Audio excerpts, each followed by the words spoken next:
National conference के नेता फारूक अब्दुल्ला ने दुख जताया और इस कायराना हरकत के लिए आतंकियों को सख्त लहजे में चेतावनी दी। इस तरह की जो कायराना हरकतें हैं उससे अगर कुछ आतंकवादी या आतंकवादियों के आका ये समझते हैं कि जम्मू कश्मीर के विकास और जम्मू कश्मीर में जो विश्वास का माहौल बना है उसको कमज़ोर होगा, बिल्कुल नहीं होगा।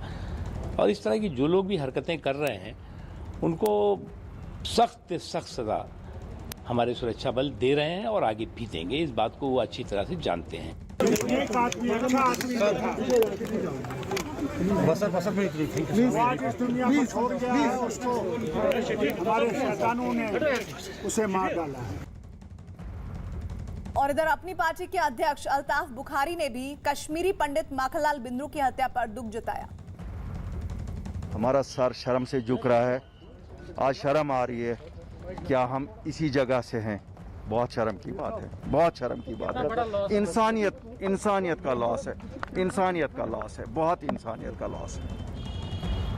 इस आदमी ने जो खिदमत पिछले 40 साल हम लोगों की है, क्या कह सकता हूँ, शर्मिंदा हूँ और क्या कह सकता हूँ। श्रीनगर में कश्मीरी पंडित माखनलाल बिंद्रू की हत्या के विरोध में शिवसेना के कार्यकर्ताओं ने जम्मू में सड़क पर पाकिस्तान के खिलाफ प्रोटेस्ट किया और इस दौरान प्रदर्शन में शामिल शिवसेना के कार्यकर्ताओं ने पाकिस्तान के खिलाफ नारेबाजी भी की। शिवसेना की तरह ही डोगरा फ्रंट के कार्यकर्ताओं ने भी सड़क पर उतरकर पाकिस्तान के खिलाफ प्रदर्शन और नारेबाजी की है। दो तस्वीरें इस वक्त आपको दिखा रहे हैं। पाकिस्तान के खिलाफ गुस्सा लगातार वहां पर कश्मीरी पंडितों का और साथ ही तमाम पॉलिटिकल पार्टीज का निकल रहा है और ये तरीका प्रदर्शन और प्रोटेस्ट का और नारेबाजी का अपनाया गया है शिवसेना और डोगरा फ्रंट की तरफ से, जिसमें पाकिस्तान के खिलाफ नारेबाजी हुई है और प्रदर्शन हुआ है। पाकिस्तान, पाकिस्तान, पाकिस्तान, पाकिस्तान, पाकिस्तान, पाकिस्तान, पाकिस्तान,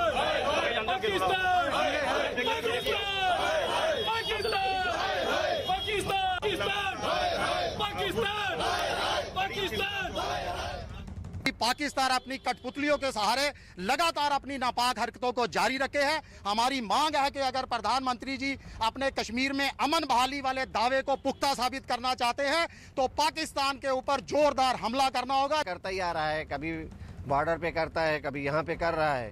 तो अब हमारा ये फैसला करने का समय आ गया है कि पाकिस्तान को जो पीछे से छुप छुप के वार करता है, हम भी उसी की भाषा में उसको जवाब दें। रिफत अब्दुल्ला हमारे साथ हमारे सहयोगी जुड़े हुए हैं। रिफत, बिलाल अहमद नाम के जिस शख्स को डिटेन किया गया है उसका आतंकी संगठनों से किसी तरह का ताल्लुक ये अभी तक क्लियर हुआ है कि नहीं है? देखिए, पुलिस जो है मामले की तहकीकात कर रही है, जिसमें कहा था कि 5 लोगों को डिटेन कर दिया गया है, 5 लोगों को गिरफ्तार किया है, उनकी क्वेश्चनिंग हो रही है और उसमें भी शामिल है। हालांकि इस तरीके से पुलिस कह रही है कि क्राइम एक्यूज्ड है, लेकिन क्या एस्टैब्लिश हो पाया है या नहीं ये पुलिस बताएगी, क्योंकि मामले की इन्वेस्टिगेशन लगातार की जा रही है। जैसा मैंने पहले भी कहा था कि सीसी कैमरास की फुटेज जो है वो खंगाली जा रही है, क्योंकि काफी जगहों पे सीसी कैमरास लगे हुए हैं। बिंद्रू की जो शॉप है वहां पे भी सीसी कैमरास लगे हुए थे, इर्द गिर्द जो दुकानें हैं वहां पे भी सीसी कैमरास लगे हुए हैं। जो रोड है वो काफी इंपॉर्टेंट बिजी एरिया रहता है, तो जहां वहां पे बिल्डिंग्स हैं वहां पे भी सीसी कैमरा लगे हुए हैं। तो देखना होगा कि किस तरह की फुटेज सामने आती है और आगे जब ये प्रोसीड करेंगे इन्वेस्टिगेशन को तो क्या कुछ सामने आएगा। फिलहाल मामले की तहकीकात की और इस इन्वेस्टिगेशन में थोड़ी तेजी की भी जरूरत है, क्योंकि कल की घटना है और आज तक पुलिस के पास क्या जानकारी आई है इसके बारे में भी डिटेल होनी चाहिए। इधर कश्मीरी पंडित माखनलाल बिंद्रू की हत्या के बाद जम्मू शहर में कश्मीरी पंडितों ने भी पाकिस्तान के खिलाफ मोर्चा खोल दिया है। पाकिस्तान का विरोध जताने के लिए प्रदर्शन कर रहे लोग हाथों में नारे लिखी तख्तियां लिए दिखाई दे रहे हैं। इस विरोध प्रदर्शन में बड़ी संख्या में महिलाएं भी शामिल हुई हैं। जिस कश्मीर को खून से सींचा वो कश्मीर हमारा है, जिस कश्मीर को खून से सींचा वो कश्मीर हमारा है। पाकिस्तान ML बिंद्रू कि जितने भी माइनॉरिटीज कश्मीर वैली के अंदर है, चाहे वो बिहार के लोग हैं, यूपी से हैं, राजस्थान से हैं, या माइनॉरिटी कश्मीरी पंडित नौजवान जिन्होंने 2010 में एक इनिशिएटिव किया कि हम कश्मीर जाएंगे, आज आप उनके जिम्मेदारी ले लीजिए, कहीं उनके साथ भी ऐसा ना बने। अगर कुछ भी उनके साथ अनटूवर्ड हुआ उसकी जिम्मेदारी सरकारों की होगी। रिफत, कश्मीरी पंडितों का पलायन एक बहुत बड़ा मुद्दा जम्मू कश्मीर में रहा है, लेकिन ये घटना एक बार फिर से कश्मीरी पंडितों के बीच एक दहशत और एक डर का भाव पैदा करेगी। ऐसे में सरकार और सेना की चुनौतियां किस तरह बढ़ेंगी आने वाले दिनों में?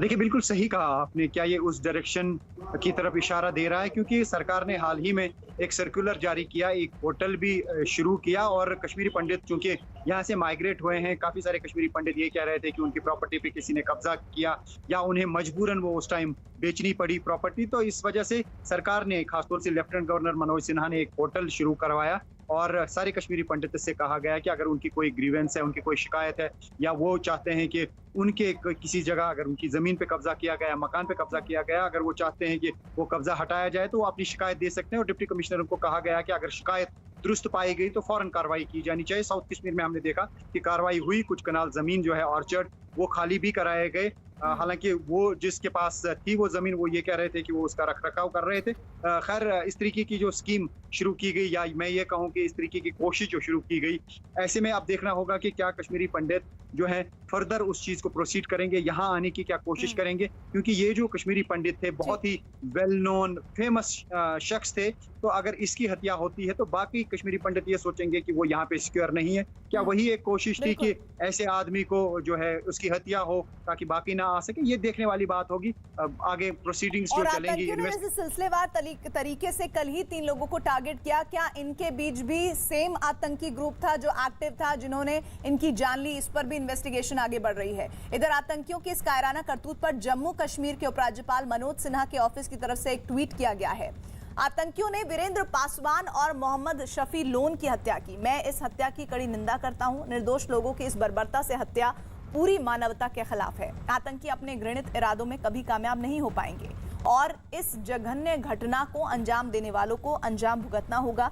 दुख की इस घड़ी में मेरी संवेदनाएं पीड़ित परिवार के साथ है। श्रीनगर में दवा की दुकान चलाने वाले कश्मीरी पंडित माखन लाल की हत्या के बाद नेशनल कॉन्फ्रेंस के नेता उमर अब्दुल्ला ने भी ट्वीट किया और लिखा है, ये दिल दहला देने वाली खबर है। वो एक बहुत अच्छे इंसान थे। मुझे बताया गया कि आतंकियों से डरकर वो कभी भागे नहीं और अपनी दुकान हमेशा खोलते रहे। इस हत्या की कड़ी निंदा करता हूं और पीड़ित परिवार के प्रति मेरी संवेदना है। ईश्वर